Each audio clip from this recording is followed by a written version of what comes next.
पहले निर्वाचन आयोग की पूरी तैयारी हो चुकी है। हमारे साथ मौजूद हैं मुख्य निर्वाचन पदाधिकारी छत्तीसगढ़। सर, बहुत कम समय बचा है, किस तरह की तैयारियां हैं और कल को लेकर क्या विशेष फोकस रहेगा?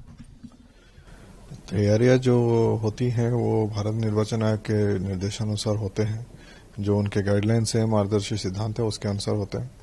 और उसमें उसके अंतर्गत जो पोलिंग टीम्स की जो ट्रेनिंग, उनकी रवानगी की व्यवस्था, बसेस, वाहनों की व्यवस्था, सिक्योरिटी फोर्सेस का मूवमेंट की व्यवस्था और उनकी रवानगी, उनका डिप्लॉयमेंट प्लान, ये सब फाइनल हो चुका है। आज के दिन थर्ड फेज के जितने जिले हैं उसमें टीम्स रवाना हो चुके हैं या हो रहे हैं, अधिकांश जगह शाम तक पहुंच जाएंगे।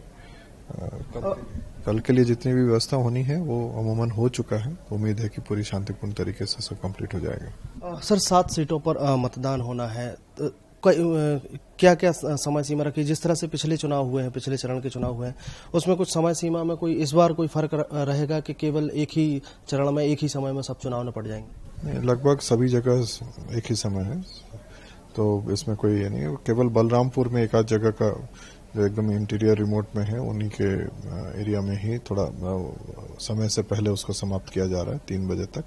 अदरवाइज सभी जगह 5 बजे तक है। सर, वाहनों का कुछ आंकड़ा बता पाएंगे, कितने वाहन लगने वाले हैं इस तीसरे चरण के चुनाव में? और टीम तो हालांकि पहले से पूरी तैयारी है, वाहनों को लेकर कुछ जानकारी दे पाएंगे? लगभग 4,500 वाहन थर्ड फेज में लगे हैं। एग्जैक्ट संख्या बताना भी संभव नहीं है। इसमें सभी प्रकार के वाहन है, ट्रक, बस, छोटी गाड़ियां, सब कुछ लगे हैं। सर, ये अंतिम चरण है छत्तीसगढ़ की, अगर बात करें तो छत्तीसगढ़ के लिए अंतिम चरण है और जैसे ही ये डेट्स नजदीक आई हैं, राजनीतिक पार्टियां लगातार जो है आरोप प्रत्यारोप लगाती रही एक दूसरे पर। भारतीय जनता पार्टी ने तो अब सीधा सीधा चुनाव आयोग पर ही आरोप लगा दिया। आपको जो है चुनाव आयोग को कहा है कि कांग्रेस पार्टी के इशारे पर काम करें।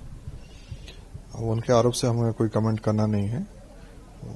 जो शिकायत दिए हैं, उस शिकायत पर कार्रवाई हो रही है और जो नियमानुसार कार्रवाई होती है उसी हिसाब से होता है और नियमों का अनदेखा करके हम कोई कार्रवाई नहीं करते हैं। साथ में बिल्कुल मैं दर्शकों को और सभी को आश्वस्त करना चाहूंगा कि निर्वाचन आयोग बिल्कुल निष्पक्ष और इम्पार्शियल होकर काम करते हैं, किसी के कहने पे नहीं करता है। इसका कंट्रोल और नियंत्रण भारत निर्वाचन आयोग से होता है। ये कोई डिपार्टमेंट नहीं है कि राज्य सरकार के कहने पे कुछ काम हो जाएगा, उस टाइप का नहीं है। इनकी जितनी शिकायतें बिल्कुल बेबुनियाद हैं, ये खाली आरोप लगा रहे हैं। कोई सबूत देने में हमने उनको कहा है कि अगर आरोप साबित होते हैं तो हम कार्रवाई जरूर करेंगे, सबूत ला दीजिए, हम कार्रवाई करेंगे। सर, दूसरे चरण का जो मतदान प्रतिशत आया है वो चौंकाने वाला रहा है। पिछली बार से ज्यादा मतदान प्रतिशत रहा है। इस बार जो अंतिम चरण जो बचा है, तीसरे चरण में 7 सीटों पर मतदान होने वाला है, कैसी उम्मीद है? और इस जो उम्मीद बढ़े हुए मतदान प्रतिशत की है, उसके लिए क्या तैयारी की है? हमने अवेयरनेस कैंपेन्स चला रखे हैं जो कि अब तो समाप्त भी हो चुके हैं। उम्मीद है कि मतदान प्रतिशत बढ़ेगा। वोटर्स जागरूक हैं तो मतदान करने के लिए बाहर जरूर आएंगे और मतदान केंद्र में कल अपना वोट देंगे। कितना प्रतिशत रहेगा ये तो समय ही बताएगा। बिल्कुल, निश्चित तौर पर तीसरे चरण की चुनाव की तैयारियां हो चुकी हैं। निर्वाचन आयोग की तैयारियां अब पूरी हुई हैं और जिस तरह से दूसरे चरण में मतदान प्रतिशत में बढ़ोतरी हुई थी, उम्मीद है कि इस तीसरे चरण में भी मतदान प्रतिशत में बढ़ोतरी होगी और निर्वाचन प्रक्रिया को संपन्न कराने के लिए निर्वाचन आयोग पूर्ण रूप से तैयार है।